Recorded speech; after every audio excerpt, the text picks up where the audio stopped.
کیا ایسا ہے یا ایسا تھا کہ قرآن مجید کہیں پہ اس سے پہلے رکھا ہوا تھا جسے ایک وقت آنے پر اللہ نے جبرائیل کو عطا فرمایا، وہ جو ہے جبرائیل یہ آپ جا کے محمد تک پہنچائے، یا اس نزول کا مفہوم کچھ اور ہے؟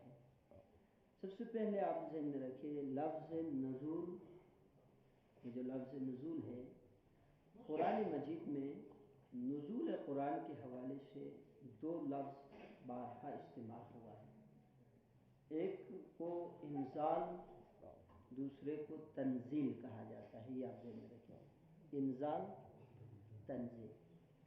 انزال عموماً نزول ایک ساتھ اتارنے کے مفہوم کو بیان کرتا ہے، جن جن آیتوں میں جیسے لفظ انا انزلنا ہے نا،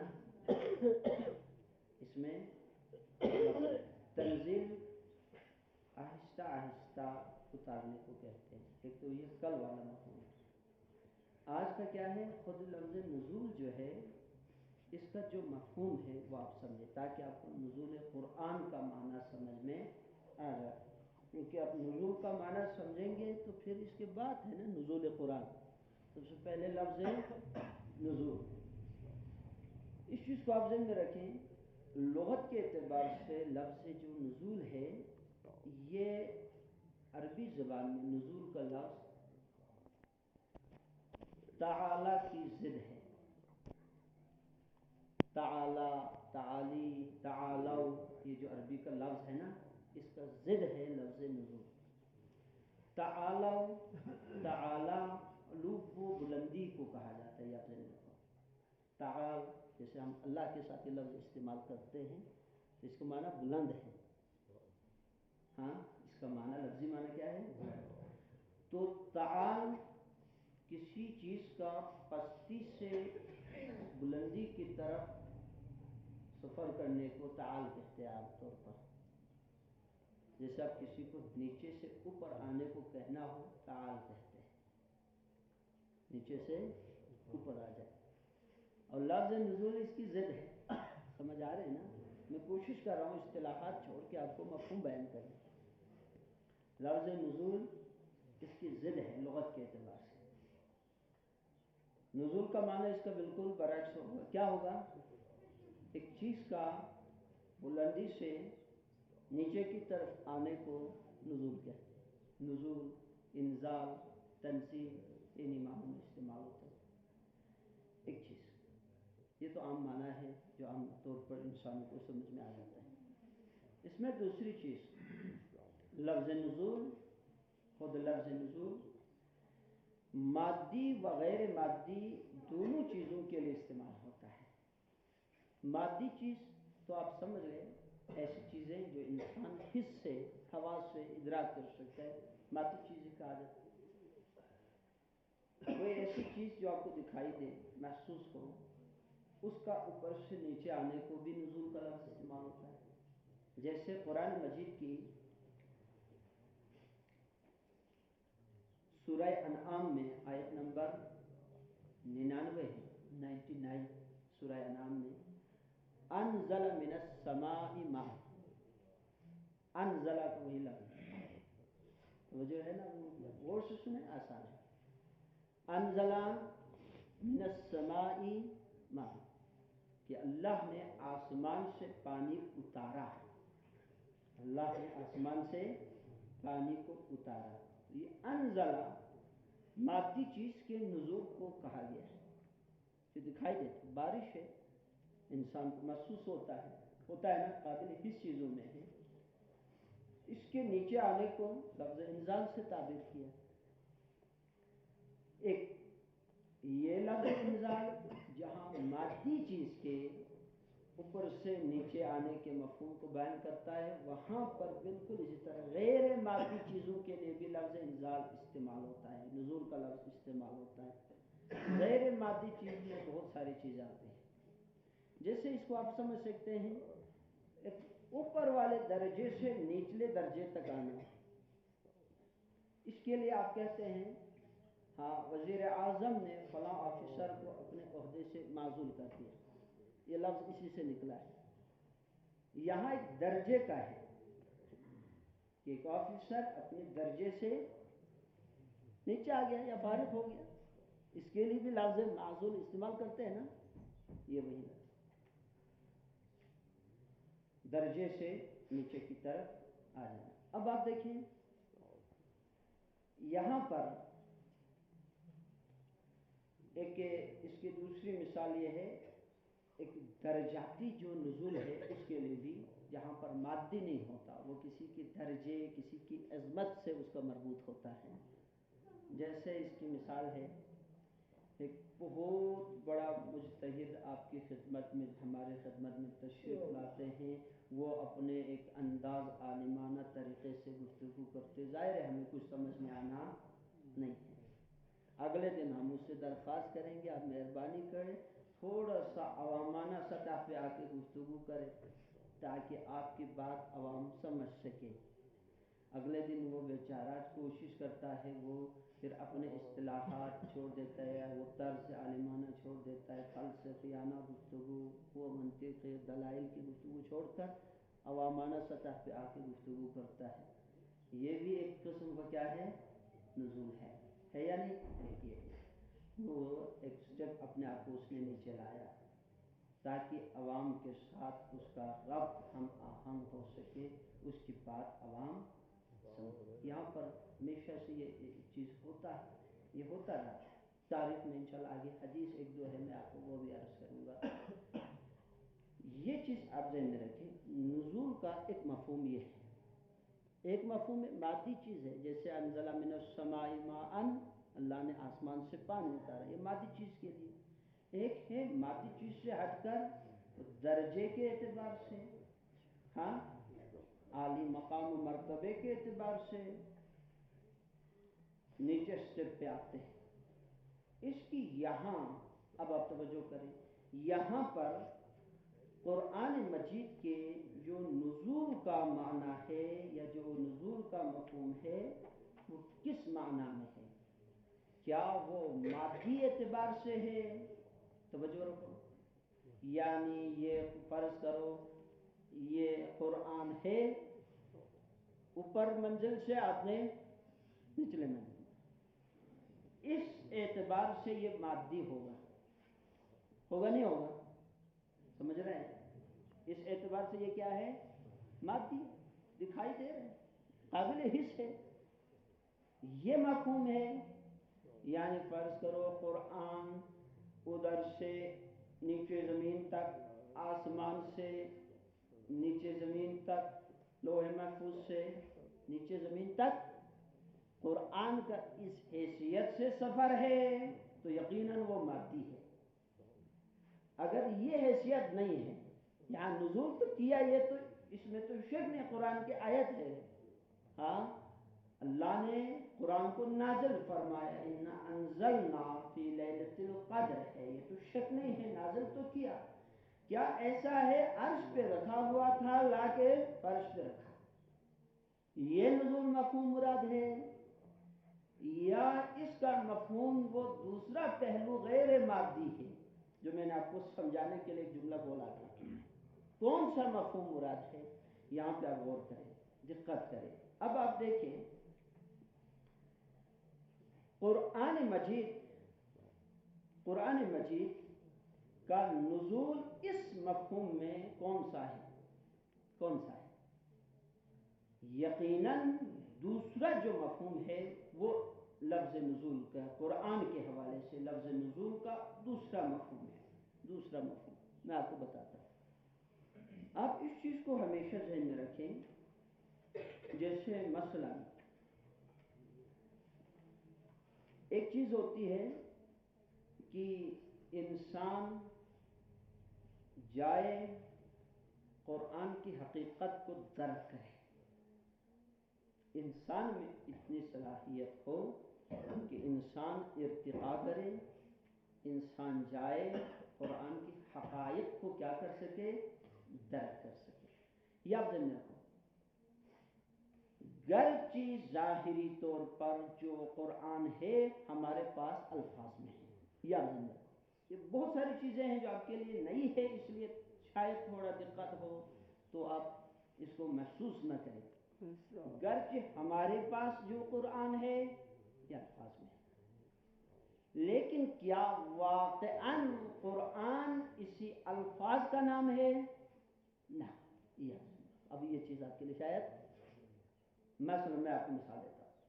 آپ نے توحید میں جو آپ کو بتایا تھا محرم میں، اس میں ایک میں نے جملہ لفظ استعمال کیا تھا، ایک ہے حقیقت، ایک اس کی حقیقت ہوتی ہے، ایک اس حقیقت کا اظہار ہوتا ہے، ایک حقیقت کا اظہار، اس میں فرق ہوتا ہے۔ دیکھیں، ایک ہے ذات خدا، حقیقت کا ہے یا نہیں ہے؟ حقیقت کا نام ہے ذات خدا، ایک حقیقت ہے۔ اس حقیقت کا اظہار ہمیں سمجھانے کے لیے لفظ اللہ سے ہوتا ہے۔ اب سمجھ رہے ہیں؟ کیا اللہ یہی ہے جو لکھا ہوا ہے ادھر؟ بتائیں، ہے؟ نہ، نہیں ہے۔ یہ اللہ، یہ لفظ ہے جو اس ذات کی ترجمانی کرتا ہے۔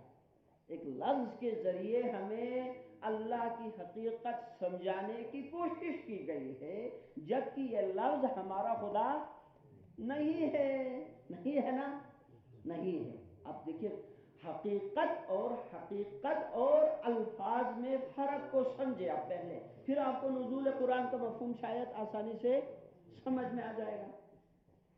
دیکھیے، میں پھر عرض کرتا ہوں، جیسے میں نے کہا ایک ہے ذات خدا، وہ ایک حقیقت کا نام ہے۔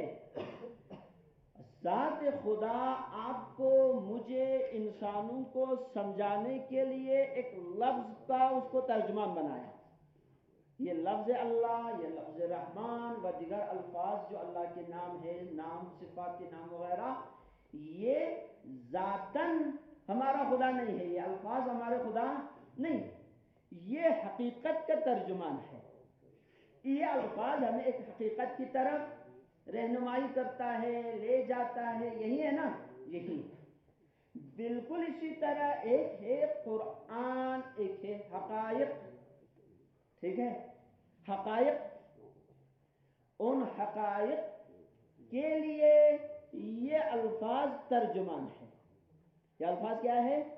ترجمان۔ انسان کو چند حقائق، کائنات کے حقائق، مخزن حقائق کی طرف رہنمائی کے لیے انسان کے پاس اتنی صلاحیت نہیں تھی کہ یہ انسان ارتقا کر کے ان حقائق کو درک کر سکے بغیر الفاظ کے۔ اب آپ سمجھیں، انسان کے پاس یہ صلاحیت نہیں، انسان کے پاس اتنی قابلیت نہیں، انسان کے پاس اتنی صلاحیت نہیں کہ یہ بغیر الفاظ کے ان حقائق کی معرفت حاصل کر سکے۔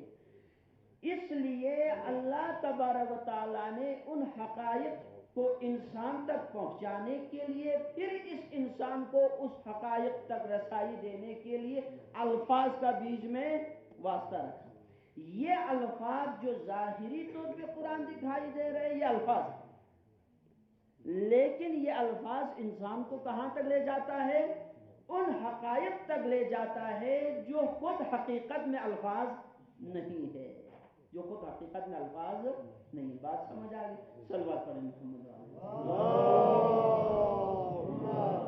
صلی علی محمد وآل محمد۔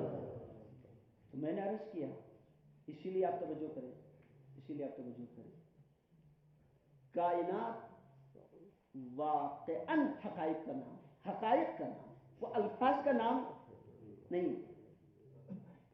حقائق ہے یا الفاظ ہے؟ حقائق۔ آپ کو یہ فرق اگر سمجھنا ہے، پھر میں آپ کو ایک حوالہ دیتا ہوں، میں آپ کو حوالہ دیتا ہوں۔ جنگ صفین میں جب حزب مخالف کی جماعت نے، معاویہ کی فوج نے قرآن کو نیزوں پہ بلند کیا، سنا ہے نا؟ کچھ لوگوں نے یہ کہہ کر جان سے ہاتھ اٹھایا کہ آگے جب ہم تیر چلائیں گے تو ظاہر ہے اس کی زد میں قرآن آ رہا ہے۔ حضرت علی نے فرمایا قرآن کا حکم ہے جنگ کو جاری رکھو۔ یہ چیزیں دیکھیں بس اوقات ہے، قرآن کا حکم ہے جنگ کو، اس کا مطلب کیا ہے؟ ایک طرف الفاظ ہے، ایک طرف حقائق ہے، ایک طرف الفاظ ہے، ایک طرف کیا ہے؟ حقائق ہے۔ میں نے آپ کو شاید ایک دفعہ کسی عنوان میں بتایا تھا، یہ جو ہماری شادی بیاہ پہ سر کے اوپر قرآن رکھتے ہیں نا، بتایا تھا نا آپ کو، میں نے کیا عرض کیا تھا کہ اس دلہا یا دلہن کے سر کے اوپر قرآن رکھا جاتا ہے جس کا سر تا پا وجود قرآن مخالف ہوتا ہے، لباس قرآن مخالف۔ حکم قرآن کے سائے میں چلنا مفہوم، حکم قرآن کے سائے میں چلنا اہم ہے یا اس جلد اور لفظ کے سائے میں چلنا اہم ہے؟ اس کا مطلب ہے حقائق اور ہے الفاظ، الفاظ یدل علی الحقائق، دلالت کرتا ہے، رہنمائی کرتا ہے انسان کو حقیقت کی طرف۔ سمجھ آ رہے ہیں؟ ہاں، یہ الفاظ اللہ کے ہیں، منتخب شدہ ہے اللہ کے، قرآن کے الفاظ اللہ کے ہیں، لیکن یہ حقائق کی طرف انسان کی کیا کرتا ہے؟ رہنمائی کرتے ہیں۔ اب آپ کو سمجھ آ رہے، کسی حد تک سمجھ آ گئی؟ صلوات پڑھیں محمد صلی اللہ صلی علی محمد وآلہ محمد۔ اب آپ دیکھیں انسان کے پاس اتنی صلاحیت نہیں ہے کہ انسان اتنا ارتقا کرے، ترقی کرے، پیش رفت کرے کہ انسان اس حقائق تک اپنے آپ کو بغیر وسیلے یا الفاظ کے پہنچا سکے، نہیں ہے انسان کے پاس۔ اب دیکھیں اس میں دو چیزیں ہیں، عام طور پر یہ دونوں الفاظ آپ استعمال ہوتے ہیں، کرتے بھی ہیں، کشف اور انکشاف۔ پتہ ہے آپ کو یہ لفظ استعمال کرتے ہیں نا، لفظ کشف اور انکشاف۔ لفظ کشف کیا ہوتے ہیں؟ انکشاف، یہ آسان ہے۔ لفظ کشف یہ ہے کہ کچھ حقائق تک، کچھ حقائق انسان تک پہنچے جس میں انسان کی محنت نہ ہو، اسے کشف کہتے ہیں۔ حقیقت کا ہم تک پہنچ جانا ہماری محنت و زحمت کے بغیر، وہ لفظ کشف ہے، یاد رکھو۔ جیسے سورج کو کسی نے انکشاف کیا ہے یا سورج کشف ہے؟ کشف ہے، کسی سائنسدان نے دریافت نہیں کیا، ہاں یہ خود انسانوں تک پہنچا ہے نا، اس کی حرارت، اس کی روشنی، اس کی تپش انسانوں تک خود پہنچتا ہے، اس کو کشف کہتے ہیں۔ ایک لفظ استعمال ہوتا ہے انکشاف، کچھ حقائق ہیں انسان تک وہ حقیقت پہنچے نہیں، انسان محنت کر کے جاتا ہے وہاں تک پہنچ جاتا ہے، اس کو انکشاف کہتے ہیں۔ ہے دونوں اپنے وجود میں ایک حقیقت ہے، لیکن ایک حقیقت انسان کی محنت و زحمت کے بغیر انسان تک پہنچ جاتا ہے، وہ کشف ہے، وہ کشف ہے۔ جیسے میں نے مثال دی سورج کی روشنی، کوئی زحمت نہیں، کس سائنسدان نے محنت کی سورج کی روشنی ہم تک پہنچانے میں؟ نہ بھائی، یہ کسی نے رہنمائی کی ہو یہ سورج کی لائٹ ہے یہ فائدہ مند ہے، نہ بھائی، یہ حقیقت ہے جو ہم تک پہنچ رہے مسلسل بغیر زحمت کی، یہ کشف ہے۔ کچھ حقائق کائنات کے ایسے بھی ہیں، حقائق ہیں، الفاظ کی بات نہیں کر رہے، حقائق ہیں جہاں تک انسان کو خود طے کرنا پڑتا ہے، سفر کرنا پڑتا ہے، زحمت اٹھانی پڑتی ہے۔ جیسے میں آپ کو مثال دیتا ہوں، زیر زمین پائے جانے والے تیل کے کنواں آج سے صدیوں سال بھی پہلے موجود تھے۔ عرب کے جہاں ابھی کنویں کے کنویں موجود ہے، تیل نکل رہا ہے، وہی انہی کیا ہے تیل کے کنویں کے اوپر سے عرب کے پرانے باشندے جو ہے وہ اونٹ چراتے رہتے تھے، تیل تو نیچے ہے پہلے سے، انکشاف نہیں ہوا تھا، تیل ابھر کے ان تک نہیں آیا، کشف بھی نہیں ہوا، انہوں نے اپنے آپ کو اتنی ترقی یافتہ بھی نہیں بنایا کہ وہ تیل تک پہنچے، انکشاف بھی نہیں ہوا۔ نتیجہ ٹیل کے اوپر اونٹ چرانے والے موجود تھے یا نہیں تھے؟ اس کو کہتے ہیں انکشاف۔ انکشاف، انسان ترقی کرے، انسان زحمت کرے، انسان اس حقیقت تک پہنچ جائے۔ یہاں پر قرآن مجید کشف نہیں، انکشاف نہیں کیا گیا۔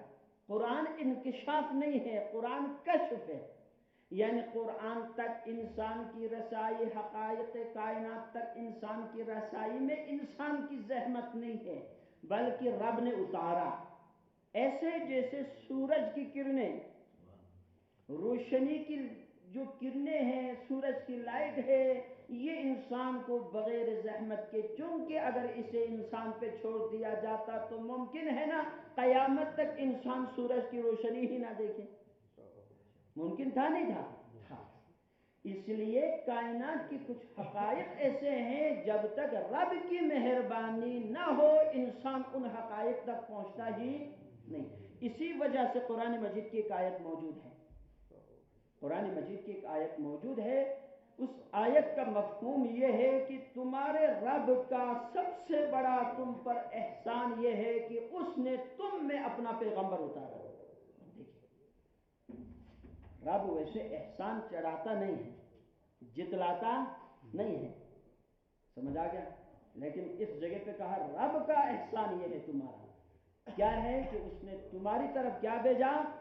پیغمبر بھیجا۔ چونکہ پیغمبروں کے ذریعے انسانوں تک ایسے حقائق پہنچتے ہیں کہ اگر رب یہ نہ پہنچاتا تو قیامت تک انسان میں یہ وسعت نہیں ہے، اتنی صلاحیت نہیں ہے کہ وہ سفر کر کے ان حقائق کو اپنے ہاتھوں میں لے سکے۔ قیامت تک انسانوں میں یہ طاقت نہیں ہے۔ بات سمجھ آ رہی؟ رب کی مہربانی، انسان تک یہ حقائق اتارا، انسان تک یہ حقائق۔ اب ظاہر ہے دیکھیں، انسان جب تک ایک حقیقت کو الفاظ کے قالب میں، سانچے میں نہ ڈالا جائے، مثلا میرے دل میں ایک حقیقت ہے، اگر میں چاہوں آپ تک وہ حقیقت پہنچاؤں تو مجھے الفاظ کا سہارا لیے بغیر وہ حقیقت آپ تک میں پہنچا نہیں، آپ سمجھ بھی نہیں سکتے، یہ ہے نا؟ اس لیے یہ رب تعالیٰ کا احسان ہے کہ قرآن کو حقائق سے منزل الفاظ میں اتارا۔ اب سمجھ آ رہے ہیں؟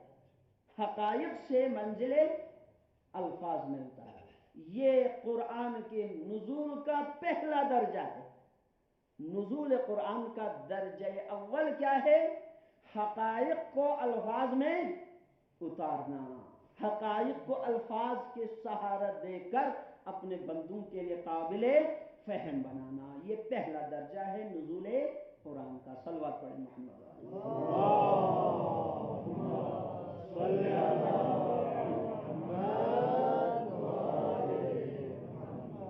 سمجھ آ گیا؟ اب آتے ہیں، اب آپ آ جائیں قرآن مجید کے سورہ واقعہ کی آیت نمبر 77-78۔ سورہ واقعہ پارہ نمبر بتائیں 27، پارہ نمبر 27، سورہ واقعہ آیت نمبر 77، 77 اور 78۔ ارشاد فرماتے ہیں انہو لقرآن کریم، انہو، اور تو نہیں ہو رہے نا، انہو لقرآن کریم فی کتاب مکنون لا یمسہ الا المطہرون۔ انہو لقرآن کریم، یقیناً یہ قرآن کریم ہے، یہ قرآن کریم فی کتاب مکنون، یہ کہاں پہ تھا؟ یہاں بتا رہا ہے کہاں پہ تھا؟ کتاب مکنون۔ کتاب مکنون، خود کتاب مکنون کی ایک تشریح اپنی جگہ میں، جب کچھ موقع ملے آپ کی خدمت میں قرآن کے ایسے اصطلاحات ہیں جیسے عرش، کرسی، لوح، قلم، ہے نا، اس طرح کے الفاظ، یہ اصطلاحات ہیں۔ اسی طرح کتاب مکنون کی ایک اصطلاح ہے، اس کی تشریح بات، لیکن اتنا ذہن میں رکھو کتاب مکنون پردے میں چھپی ہوئی چیز، مکنون پردے کو کہتے ہیں، ایسے حقائق جو سامنے نہیں ہے. سمجھ آ گیا؟ کچھ حقائق ہے جو لوگوں کی دسترس سے باہر ہے، انسانوں کی دسترس میں نہیں ہے، انسان ان حقائق تک پہنچے نہیں. لا یمسہ الا المطہرون، یہ خود قرآن کہہ رہا ہے، چھو نہیں سکا کوئی. ایسے حقائق ہے قرآن فی کتاب مکنون، جو پردے میں ہے، جو حقائق کی دنیا میں ہے، ظاہری دنیا میں انسانوں تک وہ حقیقت پہنچے نہیں. لا یمسہ، کوئی وہاں چھو نہیں سکا، ٹھیک ہے، کسی کے پاس آ نہیں سکا، کسی کی دسترس میں، الا المطہرون، سوائے پاکیزہ لوگوں کی. یہاں سے یہ پتہ چلتا ہے کہ کچھ کائنات کی ہستیاں ایسی بھی ہے، انسانوں میں سے بعض حضرات ایسے بھی گزرے ہیں جن کو قرآن کی حقائق تک جانے کے لیے الفاظ کی سہارے کی ضرورت ہی نہیں ہے. اب سمجھ آ رہے ہیں؟ سمجھ آ گیا نا؟ یہ جو الفاظ کا سہارا لے کر پہنچایا عام فہم بنانے کے لیے، ہدی للناس، ہدی للناس، کس کے لیے؟ لوگوں کے لیے، مگر مطہرون کے لیے نہ. مطہرون کے لیے قرآن کو الفاظ کے قالب میں، حقائق کو الفاظ کے قالب میں ڈالنے کی ضرورت ہی نہیں تھی، چونکہ وہ ایسے لوگ تھے کتاب مکنون میں بھی، چھپے ہوئے خزانے کے اندر بھی وہ قرآن کی حقائق کو الفاظ کی سہارے کی مدد جاننے کی صلاحیت رکھتے تھے. وہ کون ہے مطہرون؟ انما یرید اللہ لیذہب عنکم الرجس اہل البیت ویطہرکم تطہیرا. اللہم صلی علی محمد وآل محمد. سمجھ آ گئی کیا بات عرض ہو رہی ہے؟ نزول کا مفہوم، نزول کا مفہوم، ایک مفہوم تو میں نے کہا نا، حقائق سے اس کا سفر انسانوں کے فہم کے لیے کہاں تک؟ الفاظ تک. یہ خود ہے، خود ایک نزول ہے بھائی. نزول ہے یا نہیں ہے؟ پھر آپ دیکھیں قرآن ان حقائق سے قابل فہم بناتے بناتے بناتے الفاظ میں اللہ نے ڈالا تاکہ انسان ان حقائق تک پہنچ سکے، سمجھ سکے ان حقائق کو الفاظ کے سہارے میں. پھر ان کو الفاظ کے سانچے میں ڈال کر پیغمبر تک اتارا ہے نا، اتارا ہے پیغمبر کی زبان سے، پھر اس کا تلاوت ہونا. پھر آپ دیکھیں یہ عجب چیز ہے، قرآن مجید نے نزول قرآن کے حوالے سے چند چیزوں کا خاص خیال رکھا ہے، چند چیزوں کا خاص خیال رکھا ہے. اس کو کہتے ہیں لوازمات نزول. لوازمات نزول، وہ چیزیں جو نزول قرآن کے لیے ضروری تھا، ان کا قرآن نے خاص خیال رکھا ہے. نمبر 1، لوازمات نزول میں سے سب سے پہلا اس میں جو لازمی چیز ہے وہ ہے اس کا زمانہ، زمانے کا خیال رکھا. خاص طور پر قرآن زمانے میں اتارا گیا، ایک ٹائم میں اتارا ہے. شہر رمضان الذی انزل فیہ القرآن، زمانے کو سامنے رکھا. دوسرا قرآن کو مخصوص الفاظ میں ڈالنا.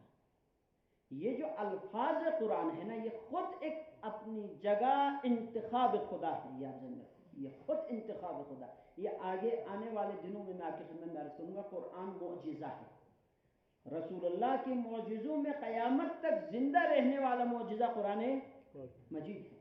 یہ کس عنوان میں معجزہ ہے؟ تو اس بات کو آپ ذہن میں رکھیں. ایک تو اس کے الفاظ منتخب من اللہ ہے، منتخب من اللہ. یہ تو آپ کو پتا ہے نا، اللہ نے اس کے الفاظ کا انتخاب کیا ہے. یہ رسول اللہ کا انتخاب نہ، رسول اللہ کو تبدیل نہیں کرنے کوئی اس کے وہ اجازت نہیں تھی، جو تھے جیسے تھے اسی طرح پہنچانا تھا رسول اللہ نے، اور چونکہ آپ پیغمبر امین تھے آپ نے اس امانت کا پوری طرح سے لحاظ رکھا۔ تو الفاظ، قرآن کا الفاظ مخصوص زبان میں اتارا گیا، مخصوص الفاظ میں اتارا گیا۔ نمبر 2، جس جگہ پہ اتارا، یہ آپ ذہن میں رکھیں، جگہ پہ قرآن کہاں اتارا؟ قرآن کہاں اتارا؟ قل من كان عدوا لجبريل فإنه نزله على قلبك بإذن الله، کہاں؟ فإنه نزله على قلبك بإذن الله، قلب پیغمبر پہ اتارا یا جگہ کا۔ دیکھیں قرآن نے جگہ بھی بتایا نا کہاں اتارا ہے، قلب پیغمبر پر، اس کو آپ ذہن میں رکھیں۔ کائنات میں نزول قرآن کے لیے اس سے موزون اور اس سے مناسب جگہ تو تھا ہی نہیں، یہ آپ ذہن میں رکھو۔ قرآن کے حقائق کو رکھنے کے لیے ایک پاکیزہ ظرف چاہیے تھا جو اس کی ثقل اور وزن کو برداشت بھی کر سکے۔ قرآن کی ایک دوسری آیت ہے، لو انزلنا هذا القرآن على جبل لرأيته خاشعا متصدعا من خشية اللہ، پیغمبر اگر یہ قرآن پہاڑ پہ نازل کرتا تو پہاڑ رضا ہو جاتا۔ یہ قلب پیغمبر ہی ہے جس کے اندر یہ صلاحیت موجود تھی کہ وہ حقائق قرآن کو برداشت کر سکے۔ سمجھ آ گیا؟ قرآن کتاب مکنون سے قلب پیغمبر پر اتارا، قلب پیغمبر سے قلوب مؤمنین کی طرف اتارا ہے، قلوب مومنین کی طرف، یہ آپ ذہن میں رکھو۔ ہم کہتے ہیں دنیا میں قرآن اتارا، بھائی دنیا ایک مفہوم کے لحاظ سے تو ٹھیک ہے، لیکن قرآن اتارنے کی جگہ جو ربط آپ کو قرآن نے دیا، کتاب مکنون یا لوح محفوظ سے قلب پیغمبر سے قلوب مومنین ہے۔ قرآن دلوں میں اتارا جاتا ہے، سمجھ آ رہے ہیں؟ قرآن دلوں میں اتارا جاتا ہے، تو اس کا مفہوم آپ سمجھ گئے نا۔ قرآن کا مس کرنا، قرآن کے حقائق کو دلوں میں رکھنا، قرآن کا اپنے ساتھ مربوط رکھنے کا مطلب کیا ہے؟ قرآن مجید کے لیے اپنے دل کو کیا کرنا؟